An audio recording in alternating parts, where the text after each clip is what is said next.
안녕하세요. 1억으로 주식 시작하기 두 번째 시간 시작합니다. 지난주에 처음으로 올려봤는데 예상외로 몇몇 분들이 봐주시고 댓글도 달아주셔서 기쁜 마음으로 두 번째 거 조금 예상보단 빠르게 올리고요. 오늘은 뭘 할까 하다가 KH바텍을 제가 왜 선택했는지 그 간단히 설명하면서 정리하려고 합니다. 일단 오늘 날짜 7월 21일이고요. 제 계좌를 오픈하면 현재 지금 잔고는 약 1.1억 정도 되고요. 그 중에 투자 금액은 6,200만 원 정도, 한 55% 정도 들어가 있네요. 나머지 45% 정도는 지금 현금 보유하고 있고, 투자장모은 KH바텍, MC넥스, HDC 현대산업개발 동일합니다. 그리고 제가 최근에 좀 보는 지수들이 달러 인덱스랑 달러 위안 그리고 구리 이 세 개를 좀 보고 있는데, 이 외에 몇 개 더 보고 있지만 주로 비중을 실는 데 있어서 요것들을 조금 더 보고 있습니다. 요걸 기준으로 뭐 국내 주식 비중을 얼마나 올릴지, 그리고 해외 주식은 뭐 미국을 많이 할지 중국을 많이 할지 큰 틀은 좀 보고 있는 상황이기 때문에, 그나마 최근엔 다행히 달러 인덱스는 95.72까지 내려와서 달러 약세가 되고 있고요. 뭐 달러 원은 그냥 무시되고요. 달러 위안은 6.987, 7을 못 뚫고 지금 꾸준하게 위안이 강세가 되고 있습니다. 그래서 일단 이쪽으로 중국 쪽으로 자금이 좀 몰려가고 있는 상태고, 더군다나 구리까지 최고 금액 1년에 최고 금액을 찍었기 때문에 이걸 보면 전 점차 비중은 좀 늘릴 생각입니다. 그리고 전체 전망은 뭐 현재 실적 다 필요 없고, 물론 잘 나오면 좋지만 잘 나오는데 거의 없을 테니까요. 그리고 미래 전망 1년 뒤, 2년 뒤, 5년 뒤 얼마나 좋을 거냐, 희망을 잘 돌리는 종목들이 잘 돌아가고 있는 거고요. 특히 어떤 특정 이벤트가 발생했을 때 그리로 자금이 빨려 들어가면서 쭉 치고 올라가고 순환매가 나오고 있습니다. 다음번에 제가 한번 시간을 내서 제가 종목 선택하는 방법, 그리고 어떻게 그걸 선택하고 어떻게 분석하는지를 조금 적어볼까 하는데, 그거 나중에 시간 될 때 한번 올려보겠습니다. 오늘은 미리 말씀드린 것처럼 KH바텍을 제가 왜 선택했는지 간단하게 지금 빠르게 정리를 해봤고요. 이거 하다 보니까 생각보다 시간이 걸릴 것 같네요. 그래서 다음번에 어떻게 할지 저도 잘 모르겠습니다. 일단 KH바텍은 뭐 홈페이지 들어가면 뭐 메탈 케이스, 알루미늄 케이스, 그리고 뭐 힌지나 이런 모션 모듈, 그리고 FPCB 쪽이 주로 대부분이고요. 그 2019년 재무제표를 보면 뭐 일단 다트 들어가서 사업 보고서를 보면 정밀기구 사업 부분, FPCB 사업, LED 조명 사업 세 가지 부분이 있는데, 뭐 알루미늄 케이스, 뭐 메탈 케이스 같은 만드는 이 정밀 사업 부분이 작년 한 2천억 매출 중에서 한 1,700억, 한 83%의 비중을 차지하고 있고요. 나머지 FPCB 사업이 349억, 17% 정도 비중을 차지하고 있습니다. 결론 얘는 뭐 FPCB는 그냥 쏘쏘일 거고요. 뒤에도 뭐 크게 뭐 잘 나갈 것 같지도 않고 잘 나갈 생각도 없는 것 같고, 정밀기구 사업 부분, 즉 그 IDC라고 최근 종법이 하고 있는 메탈 케이스 플러스 힌지, 폴더블용에 들어간 힌지가 얼마나 커갈지가 KH바텍의 투자 포인트라고 할 수 있습니다. 2019년 재무제표를 간단하게 분석해 보니 뭐 26기, 27기, 28기 돼 있는데 28기가 2019년이고요. 26기는 2017년입니다.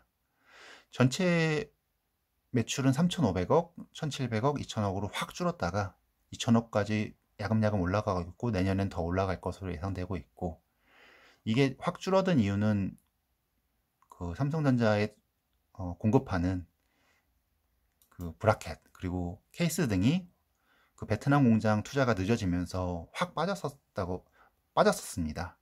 그래서 그때 좀 빠졌고, 지금 힌지 같은 게 올라오면서 뭐 알루미늄 케이스나 뭐 기타 IT 제품이 879억까지 올라가 있고요. 그리고 요약 재무제표 연결 기준을 간단히 좀 분석을 해봤는데, 물론 이거보다 좀 더 제가 볼 때는 자세하게 봅니다.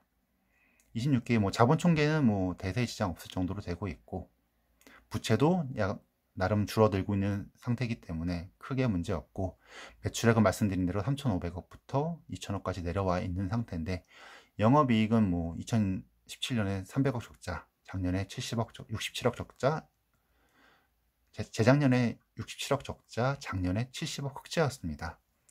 조금 주의 깊게 봐야 될 게 중단 영업 당기 수익이라고 해서 천진 쪽을 2019년에 접었습니다. 그러니까 해외 법인은 베트남이나 인도에 투자를 하면서 천진 쪽을 접었기 때문에 그쪽에 한 100억 정도, 130억 정도의 그 당기순이익이 적자가 났고요. 이것 때문에 전체적으로는 적자로 보입니다.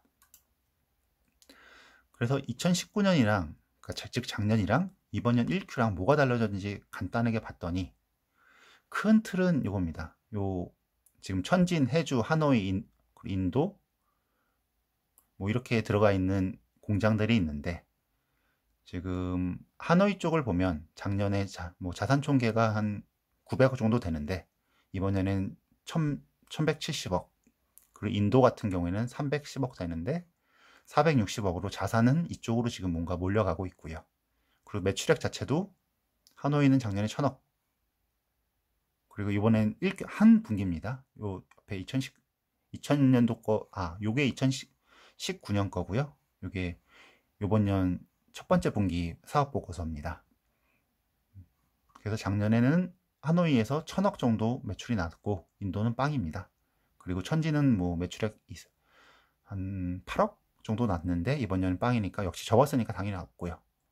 그리고 해주도 뭐 작년에 750억까지 났는데 지금 매출액이 150억 정도, 한 1분기 매출액이 150억인 거 보니까 곱하기 4 하면 단기로 그냥 600억 정도. 그래서 중국은 줄어들고 하노이와 인도가 늘어날 것 같습니다. 특히 하노이가, 베트남이 매우 메인으로 늘어날 것 같고요. 그리고 인도도 아직 셋업이 제대로 안 돼 있는 것 같은데 여기가 바로 쭉쭉 올라가야 전체적인 밸런스가 좋아질 것 같습니다. 그리고 품목을 보면 작년 뭐 아까 말씀드린 알루미늄과 알루미늄 케이스, 그리고 기타 IT 제품, 이게 힌지 여기가 들어가 있는 것 같고요. FPCB 아까 349억, 1700억 이렇게 말씀드린 게 이 부분이고요. 이번 년 1Q를 보니까 이게 기타 IT 제품 상품이 조립 모듈이라고 좀 바뀌었습니다. 그래서 조립 모듈이 아마 이 부분이 힌지고요. 알루미늄 케이스가 168억 정도 이렇게 되고 있는 거 보아서는 이 부분이 지금 한 분기에 한 200억 정도 나왔기 때문에 한 곱하기 4 하면 800억. 물론 단순 계산은 안 될 겁니다. 1분기에는 G 플립 같은 게 나왔기 때문에 좀 더 셌고 2분기에는 없고 3분기에는 또 폴더블이 나오기 때문에, 폴더 2가 나오기 때문에 좀 더 올라갈 건데 그게 얼마나 많은 수량이 올라갈 거냐에 따라서 숫자가 달라질 겁니다. 전체적으로는 뭐 알루미늄 케이스도 지금 170억이니까 작년보다는 숫자가 줄어들 것 같고요. 역시 폴더블에서 얼마나 더 들어갈 건지가 가장 큰 포인트인 걸로 같습니다. 특히 1분기는 코로나 이슈 때문에 1, 2월까지만 정상적으로 동작하고 3월부터는 공장들이 쉽지가 않았습니다. 그래서 어떻게 될지는 좀 봐야 될 것 같고 2분기 실적은 보나 마나 별로 안 좋을 겁니다. 3분기 어떻게 될지가 가장 키포인트가 될 것 같고요.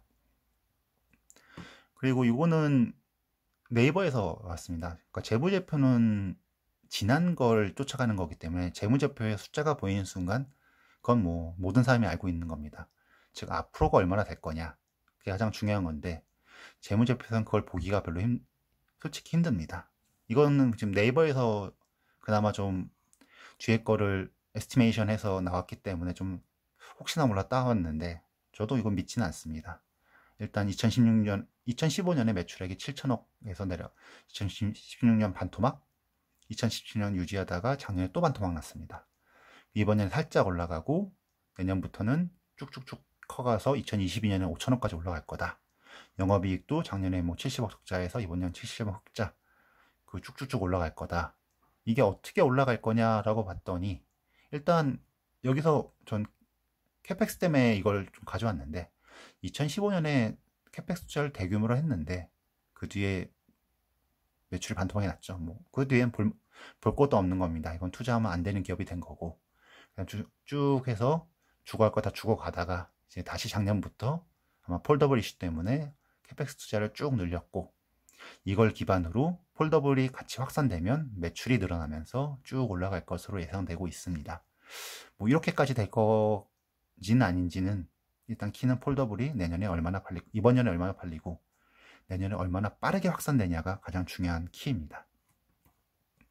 그래서 주요 봐야 할 포인트를 살짝 적어봤는데, 방금 말씀드린 것처럼 폴더블 확산이 얼마나 빠르게 될 거냐, 그리고 이걸 계속 삼성전자에 독점을 할 것이냐, 그래서 독점이 계속되고 폴더블이 예상대로 빠르게 확산되면 정말 꽤 빠른 업사이드가 될 것이고요.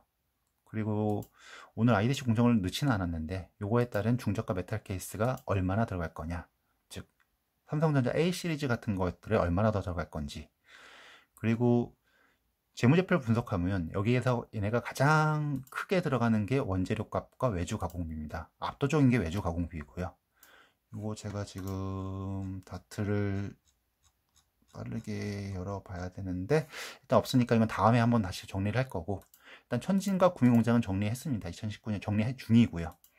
그리고 베트남은 재작년에 들어갔고, 인도는 작년에 들어가서 이번 년에 아마 셋업이 되고 있고, 하반기부터 빠르게 들어갈 것 같습니다. 그렇게 따지면 분명히 외주 가공비 같은 경우는 내려갈 수밖에 없고요.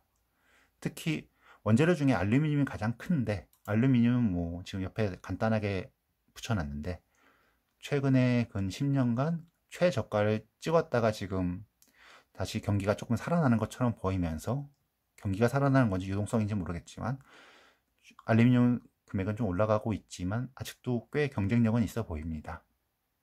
어이구, 그리고 이거는 제가 안 지웠네요. 이건 지워버리겠습니다. 요 세 개를 가장 봐야 될 것 같고요. 일단 이거에 따라서 지금 폴더블이 얼마나 들어갈 건지 추가로 좀 정리를 해야 되는데, 그건 아직 정리가 안 돼서 다음번에 다시 한번 두 번째 시간 잡아갖고 요거 하나하나 좀 파보면서 다시 한번 설명드리도록 하겠습니다.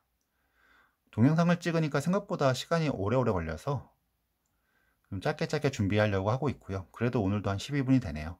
다음부터는 조금 더 빠르게 말하고 빠르게 해서 되도록 많은 걸 좀 넣을 수 있게 노력해 보겠습니다.